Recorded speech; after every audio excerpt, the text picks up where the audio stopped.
Hello fellow mutants, welcome back to another video, and in this video we're going to talk about, where was Ashoka during the original trilogy?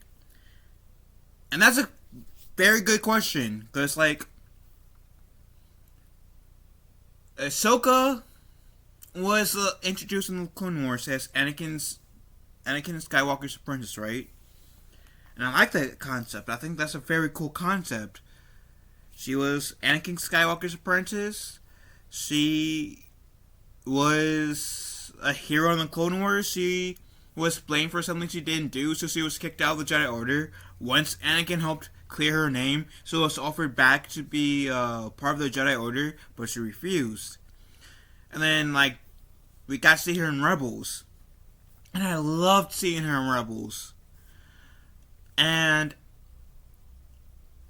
I've gone on record to say that Ahsoka is my favorite Clone Wars hero.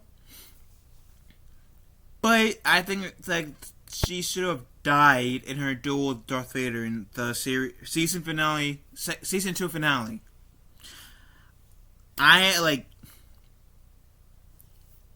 Even though part of me is excited to see the Ahsoka show, sure, but I'm in that camp where I feel like even though Ahsoka is my favorite character, think she should have died at the hands of Darth Vader in season 2 finale of Rebels. But with that said, because now that we see her in The Mandalorian, which takes place a few years after the events of the original trilogy, of course that question of where the hell was Ahsoka Tano at during the events of the original trilogy? Clearly she knows Luke in Book of Boba. So how did Ahsoka meet Luke Skywalker is one question, which I'm hoping they will explain in the Ahsoka series. And another big question is, what was he doing throughout the Star Wars original trilogy? Which I also hope they explain in the Ahsoka show. So let's find out, shall we? Given her importance in the rebellion creation and her role after the Empire's fall, where was Ahsoka during the original trilogy? Although she played a large role in the Star Wars continuity, Ahsoka Tano was noticeably absent in the original trilogy. Well, the real life reason is that she hadn't existed yet Well, the real life reason is that she hadn't yet been created by Lucasfilm's Dave Filoni for the Clone Wars anime series. The in-universe reason has yet to be revealed. There we go. This is rather odd, considering just how integral she was in making the Galactic Civil War happen in the first place. As seen in the Star Wars Rebels anime series, which takes place in the years before New Hope, Ashoka was active under the codename Fulcrum. Through the covert persona, the former Jedi acted as an informant who helped coordinate individual rebel cells across the galaxy, culminating in what would eventually become the Rebel Alliance. However, Ashoka later chose to take a more public role alongside fellow Jedi survivor Kanan Jarrus and his apprentice Ezra Bridger, alongside the rest of their crew aboard the Ghost. This in turn leads directly into the mysterious reason why she's nowhere to be found in the original trilogy. So Ahsoka disappeared shortly before the original trilogy. So in Star Wars Rebels Season 2 finale, Ahsoka's efforts helping the Ghost Crew and the Phoenix Squadron resulted in a duel with Darth Vader himself, having deduced that the Dark Lord of the Sith was once her master, Anakin Skywalker. Ahsoka refused to retreat, as she and Vader fought at the top of the powerful Sith temple of Malachor. Ahsoka was saved by the future version of Ezra, who accessed this moment in the past via the Force vengeance known as the World Between Worlds. I was just making sure I said where the word right, so it is Vengeance. Okay. Well, this experience outside of time and space explains Ahsoka's appearance in Rebels Season 4. She had Ezra send her back in the past to Malachor, where she then disappeared into the ruins of the Sith Temple while Vader left the world. Unsure of Tano's fate, this was the last time Ahsoka was seen of her appearance in The Mandalorian Season 2 of the planet Corvus, taking place 5 years after the fall of the Empire and the end of the original trilogy. As such, there's quite a large gap of time during the Galactic Civil War where Ahsoka's whereabouts are still unknown. Because I think,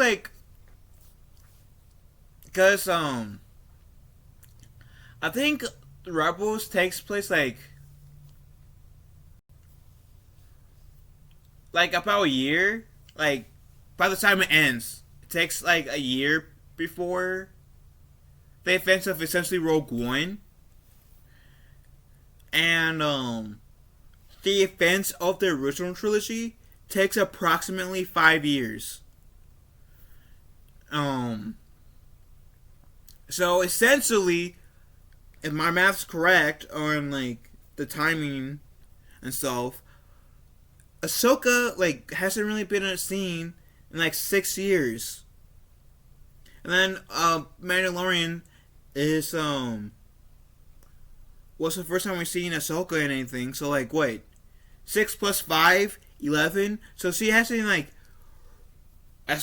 we don't know what she did in those 11 years. I mean, sure, based off of Book of Boba, she had met Luke at some point, but how? That's one burning question that I want to answer too. Because Ahsoka's my favorite Clone Wars character, Luke Skywalker's favorite Jedi and Star Wars character.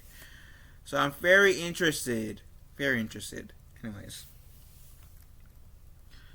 The Ashoka Disney Plus show could explain where Ahsoka was during the original trilogy, which I do hope that they do explain, because that would...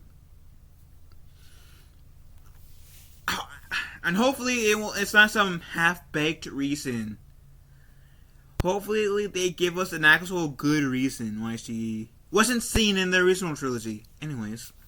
Hopefully, the upcoming Ahsoka series will explain Tano's absence in the original trilogy. A jump from the rebellion's origins to the fall of the Empire and via the World Between Worlds could explain her disappearance. Likewise, perhaps Ahsoka has been searching the unknown region for Ezra and Grand Admiral Thrawn for years, both of whom went missing prior to A New Hope as well. Either way, flashbacks and / dialogue explaining where she was seems warranted for the Ahsoka series. At the very least, Ahsoka should explain her absence to returning rebels such as Sabine, having been gone during such a critical handful of years in the Star Wars timeline. And I agree, other flashbacks are Ahsoka mentioning it in a few lines should be addressed. I still very much strongly believe that Ashoka should have died. At the hands of Vader.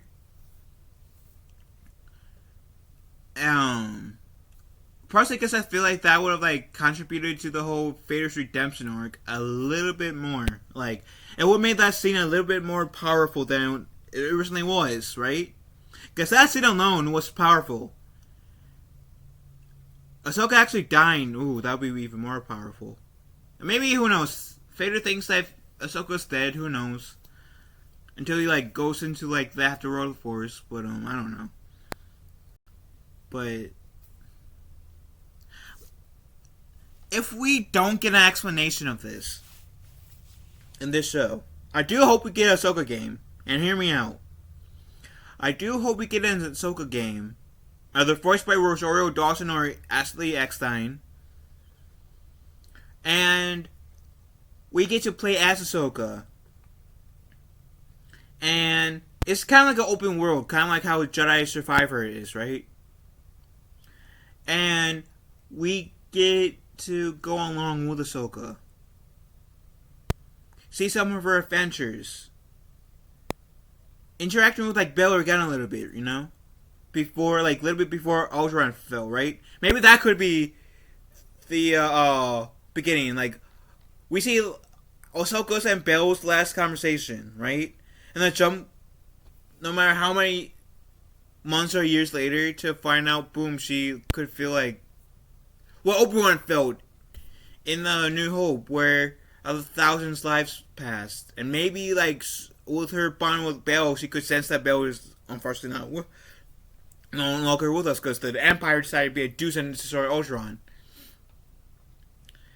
And then like maybe like get into like jump like sometime later and get the actual plot of the game.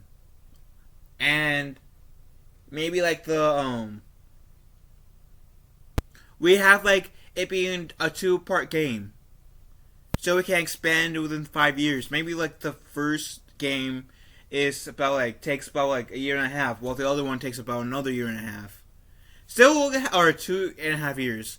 Still will be a little bit of time not explored, but I think we don't need to have all the adventures explored. Just like at least get some of the adventures of what Ahsoka has been up to during the events of the original trilogy. And that's just me. But what do you guys think? Let me know in the comment section down below. Love you guys. Have a wonderful day. Be kind to one another. Talk to you fellow mutants later.